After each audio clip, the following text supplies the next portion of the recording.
So Kana, Gaunida, exercise 8.2, first last subdivision, fifth subdivision.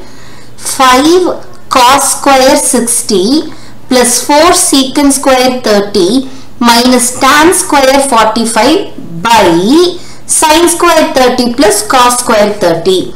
So இப்போ இங்க என்ன கொடுத்திருக்காங்க 5 cos square 60. So substitution first correct பண்ணனும். 5 எழுதிக்கோ. Cos square 60 அப்படினா என்ன? Cos 60 உடைய square. So cos 60 ன்றது இங்க பாருங்க right cornerல 1/2 1/2 உடைய square. கரெக்ட்டா இல்லையா? Plus 4 secant square 30. Secant 30 ஓட வேல்யூவை எழுதிட்டு bracket எதுக்காக போடுறோம்? இங்க multiplication 4 into அப்படினு அர்த்தம். 2/√3 உடைய square. Secant 30 square, secant square 30 என்ன? 2/√3 ஓட square. Minus tan 45 தேவை, அதனுடைய square. Tan square 45 அப்படினா 1 square. புரியுதா? மூணுமே எழுதிட்டோம். Then அடுத்தது என்னது நமக்கு? Denominatorக்கான இந்த symbol, இந்த division symbol. Then அடுத்தது கீழ என்ன இருக்கு? Sin square 30 plus cos square 30. Sin 30 என்ன? 1/2. அப்ப 1/2 the whole square. அடுத்தது cos 30 ஓட வேல்யூ என்ன? √3/2. அப்ப √3/2 the whole square. எதுக்கு இந்த square? sin square 30 cos square 30. அதனால இங்க the whole square நம்ம இங்க எழுதணும். அடுத்தது என்ன கண்ணா? எல்லாமே திரும்ப simplify பண்ண ஆரம்பிக்கணும். 5 into 1/2 the whole square என்ன? square அப்படின்றது numerator and denominatorக்கு ரெண்டுமே தான் common. அப்ப 1 square 1, 2 square 4 எழுதியாச்சு. plus 4 into 2/√3 the whole square. அப்ப 2 square 4 by √3 square என்ன? √3 into √3 3 minus 1 square என்ன? 1. கரெக்ட்டா? சோ இந்த டினாமினேட்டருக்கு அடுத்து நம்ம போறோம். நியூமரேட்டர்ஸ்ல இருக்கிறது எல்லாமே ஆபரேட் பண்ணியாச்சு. இப்ப அடுத்து என்னடாக்கனா டினாமினேட்டர். சோ டினாமினேட்டருக்கு பொறுப்பு என்ன? 1/2 the whole square இருக்கு. 1/2 the whole squareனா 1 square 1, 2 square 4.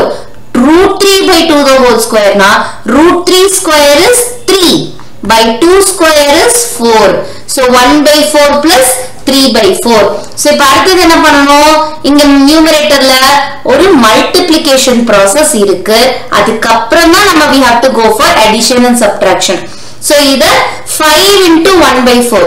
5 into 1/4 னா என்ன அர்த்தம்? 5 into 1/4 ல இந்த 5 க்கு கீழ 1. இது வந்து ஒரு fraction formatல எழுதிக்கோ. If it is very confusing, fraction formatல எழுதினதுக்கு அப்புறம் numerator is multiplied with numerator, denominator is multiplied with the denominator. வெறும் 5 into 1/4 ன்றப்ப சில நேரத்துல நீங்க கேர்லெஸ் பண்ற ஒரு சில ஸ்டூடண்ட்ஸ் என்ன பண்றீங்க? 5 into 1 5, 5 4s are 20 பண்ணிடுறீங்க. இல்லனா denominatorோட மல்டிப்ளை பண்றீங்க. சோ அந்த மாதிரி கேர்லெஸஸ் நிறைய வருது. சோ அதுக்கு என்ன பண்ணலாம்? 5 என்ற ஒரு ஹோல் நம்பர் மாதிரி கொடுத்திருக்காங்கன்னா you can write it as fraction. 5/1 ன்னு எழுதினதுக்கு அப்புறம் multiply it by 1/4. அப்ப numerator multiply ஆனா என்ன? 5 by denominator multiply ஆனா என்ன? 1 into 4 4. So 5/4. புரிஞ்சுதா? This is very easy actually. உங்களுக்கு அண்டர்ஸ்டாண்டிங்காக நான் இவ்ளோ வந்து வொர்க் அவுட் பண்றேன்.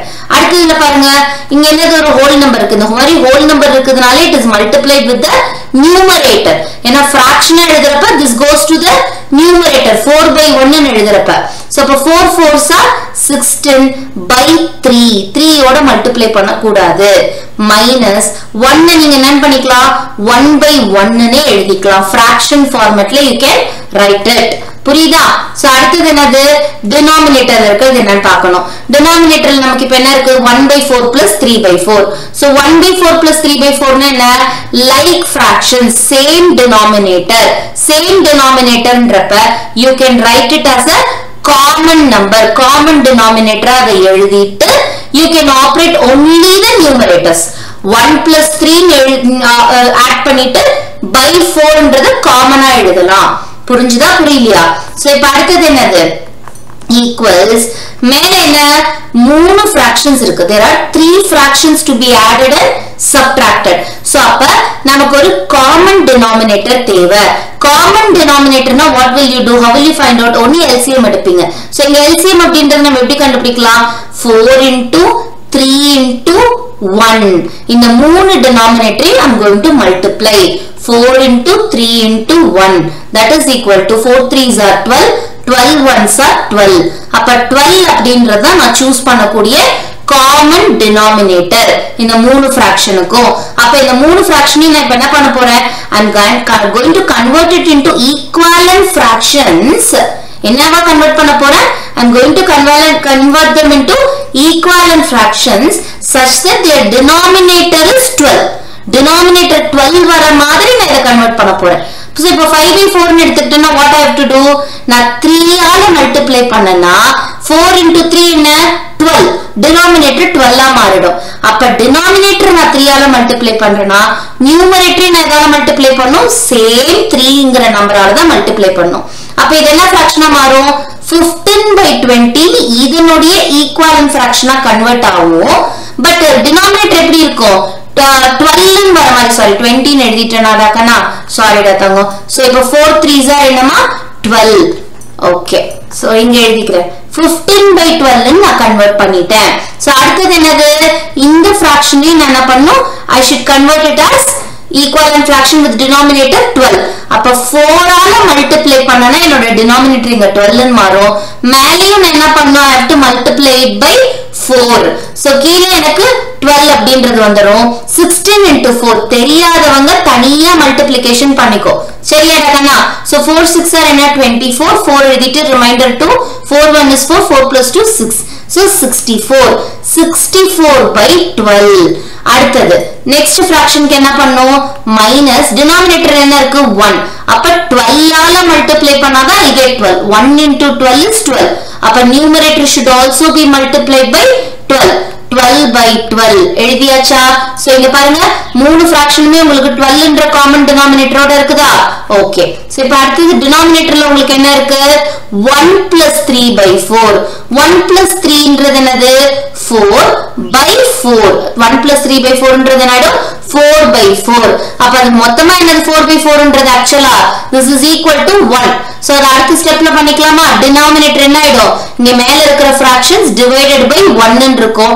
by 1 ன்றப்ப நமக்கு இப்ப எது மட்டும் தான் இருக்கும்? numerator மட்டும் தான் இருக்கும். புரியுதா புரியலையா? சோ இப்போ என்ன பண்ண போறோம்? 15/12 plus 64/12 minus 12/12. அப்ப 15 plus 64 minus 12 numerators மட்டும் எடுத்து எழுதிக்கிறேன். by இந்த தனித்தனியா 12 ன்னு இருக்குறத நான் என்ன பண்ண போறேன்? 12 அப்படினு சொல்லி காமனா எழுதிக்க போறேன். இது இல்லாம by denominator 1 ன்னு போட வேண்டிய அவசியம் இருக்கா? அவசியம் இல்ல. அது போடுறது தப்புன்றது கிடையாது. by 1 ன்றது இங்க நீட் கிடையாது. சரியா? சோ இது மட்டும் தான் நமக்கு தேவையான ஆன்சர் கொடுக்க கூடாது. So 15 plus 64 minus 12. 15 64 ஆட் பண்ணீங்கன்னா what will be our answer? 79. அடுத்து 79 minus 12. ஸ்டெப் பை ஸ்டெப்பா பண்றதுல தப்பு இல்ல. So 9 minus 2 7. 7 minus 1 6. 67/12. இதோட நம்ம ஆன்சர் முடிஞ்சது. புரியுதாடா கண்ணா? இதுக்கு மேல உங்களால சிம்பிளிஃபை பண்ண முடியாது. சோ இதோட நம்மளோட ஆன்சர் முடிஞ்சது. ஓகேவா கண்ணா? புரியுதா? ரொம்ப சிம்பிள் திங் தான். ஒண்ணே ஒண்ணு கேர்ஃபுல்லா கான்சென்ட்ரேஷனோட செய்யுங்க. சம் ஆன்சர் கரெக்டா வந்துரும். ஓகேவா கண்ணா? Thank you டா.